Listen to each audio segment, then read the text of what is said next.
अस्सलाम वालेकुम people, welcome to defence outpost. तो अभी तक आप लोगों ने पाकिस्तान एयरफोर्स के जो J-10C एयरक्राफ्ट हैं उनकी बहुत सारी फुटेजेस देखी हैं। कुछ पाकिस्तान एयरफोर्स ने अपने तरफ से रिलीज की, कुछ यहाँ पर बाकी जो मीडिया आउटलेट्स हैं उनकी तरफ से रिलीज की गई। लेकिन उन वीडियोस में एक जो काफी इंपॉर्टेंट चीज देखने को मिली, एक जो इंपॉर्टेंट चीज नोटिस की गई कि जब भी हमारे J-10C एयरक्राफ्ट जो है वो फ्लाई कर रहे होते हैं, ग्राउंड पे खड़े होते हैं, उनके साथ सिर्फ एयर टू एयर वेपन्स नजर आते हैं। जब इन एयरक्राफ्ट की सेरेमनी थी पाकिस्तान एयरफोर्स बेस मिन्हास के ऊपर यानी कि कामरा में, तब भी इनके साथ एयर टू एयर वेपन्स को देखा गया। और बाद में भी, और उसके बाद भी पीएफ की तरफ से जो भी फुटेजेस रिलीज की गई उनमें PL-10 और PL-15 जो है वो इस एयरक्राफ्ट के साथ लगी होती थी। कभी जो यहाँ पर हमने air to ground weapon systems हैं उनको नहीं देखा, air to surface missile systems को नहीं देखा कि हमारे जो J-10C एयरक्राफ्ट हैं ऐसे वेपन्स को कैरी कर रहे हो। हमेशा से PL-15 और PL-10 ही यहाँ पर स्पॉट होती हैं। तो इसके पीछे यहाँ पर मेन वजह क्या है? क्या चाइना से हमने यहाँ पर J-10C एयरक्राफ्ट के लिए जो air to ground weapon systems हैं उनको परचेज नहीं किया? इवन दो J-10C का जो एयर टू ग्राउंड आर्सेनल है वो काफी ज्यादा बड़ा है, काफी स्टेल्थ क्रूज मिसाइल्स, उसके बाद जो प्रिसिजन गाइडेड बॉम्ब्स हैं वो J-10C के साथ चाइना ऑफर करता है, लेकिन पाकिस्तान एयरफोर्स की सर्विस में वो अभी तक क्यों नहीं दिखे? तो ऐसा भी यहाँ पर बिल्कुल नहीं है कि J-10C एयरक्राफ्ट के साथ कोई भी जो एयर टू ग्राउंड वेपन्स हैं पाकिस्तान को रिसीव नहीं हुए, या पाकिस्तान ने अपने जो एयर टू ग्राउंड वेपन्स हैं उनको J-10C एयरक्राफ्ट के साथ इंटीग्रेट नहीं किया। आप ये अपने सामने फुटेज देख रहे हैं जहां पर पाकिस्तान एयरफोर्स के जो J-10C एयरक्राफ्ट हैं उनके सामने जो PL-15 और PL-10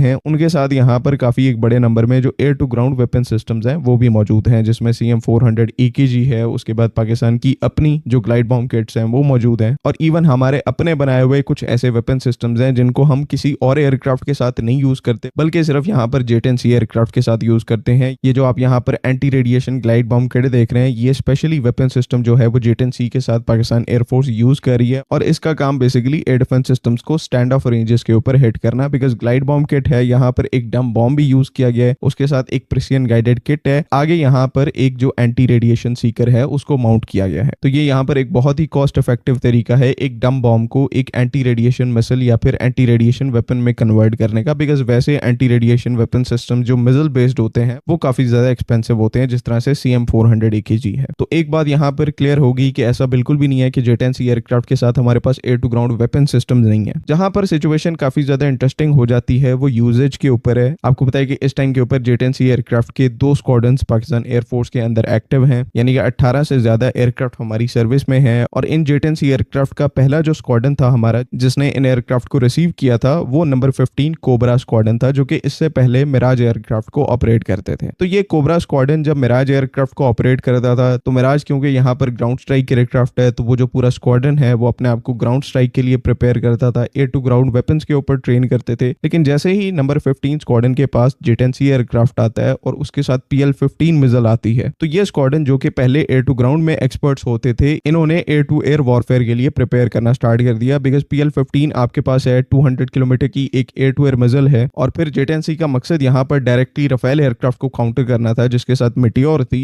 तो जो कोबरा स्क्वाड्रन है उसके साथ मिलकर पाकिस्तान एयरफोर्स ने इस स्क्वाड्रन को एयर टू एयर वॉरफेयर में या फिर BVR वॉरफेयर के अंदर प्रिपेयर करना स्टार्ट किया, जहां पर इस स्क्वाड्रन के साथ फिर पहली दफा जो नेट सेंट्रिक किल चेन है उसकी सारी जो टैक्टिक्स हैं उनको एस्टैब्लिश किया गया, ट्रेनिंग की गई उनके ऊपर। तो ऑटोमेटिकली यहाँ पर जो नंबर 15 कोबरा स्क्वाड्रन है, बजाय कि एक मल्टी रोल स्क्वाड्रन बनने की, ये यहाँ पर पाकिस्तान एयरफोर्स का पहला एयर सुपीरियोरिटी स्क्वाड्रन बन गया। एक एयर सुपीरियोरिटी स्क्वाड्रन का जो मेन ऑब्जेक्टिव होता है वो एयर टू एयर कॉम्बैट होती है, जो कि देन यहाँ पर उसके प्राइमरी रोल के अंदर आ जाती है। सेकेंडरी रोल में मल्टी रोल होता है, लेकिन प्राइमरी रोल जिस रोल के हिसाब से पूरा स्क्वाड्रन अपने आप को ट्रेन करता है वो एयर सुपीरियोरिटी रोल होता है, यानी कि एयर टू एयर वेपन्स के साथ आपने अपने आप को ट्रेन करना है। इस केस में यहाँ पर PL-15 और PL-10E, एंड देन कल को अगर किसी कॉन्फ्लिक्ट के अंदर इस स्क्वाड्रन की रिक्वायरमेंट होती है तो ये स्क्वाड्रन जो है वो एयर टू एयर मिसाइल्स के साथ एयर सुपीरियोरिटी रोल में ही पार्टिसिपेट करेगा, जिस तरह से जो J-10C के हमारे स्क्वाड्रन है नंबर 15 उन्होंने 7 मई 2025 को परफॉर्म किया था। तो एक डोमेन के अंदर सारी ट्रेनिंग एंड देन उसके बाद नेट सेंट्रिक किल चेन को एस्टैब्लिश करना, अपने पायलट्स को ट्रेन करना, इसकी वजह से जो हमारे J-10C एयरक्राफ्ट का पहला स्क्वाड्रन है उसके साथ हमने कभी और वेपन सिस्टम देखे ही नहीं PL-15 और PL-10 के अलावा।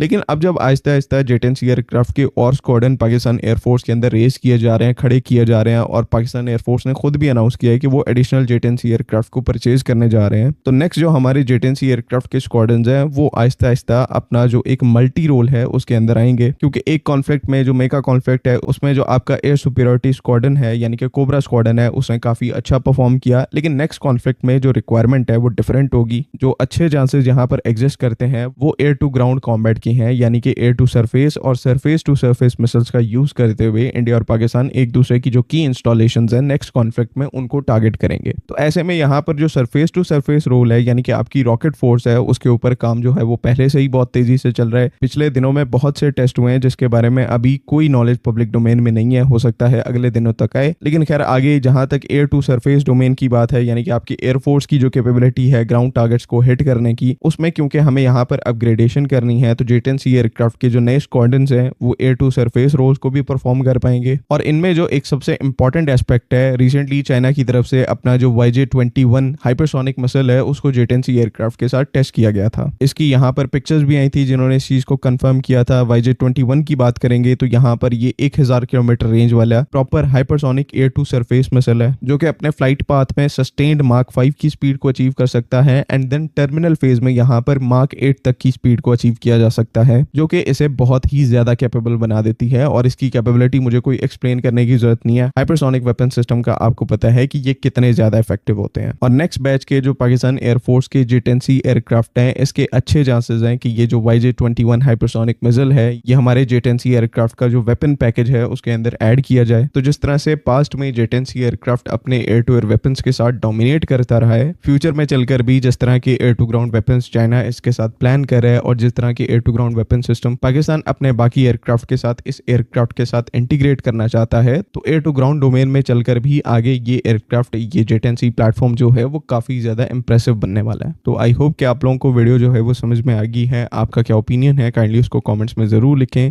बाकी अगली वीडियो तक के लिए अल्लाह हाफिज। पाकिस्तान जिंदाबाद।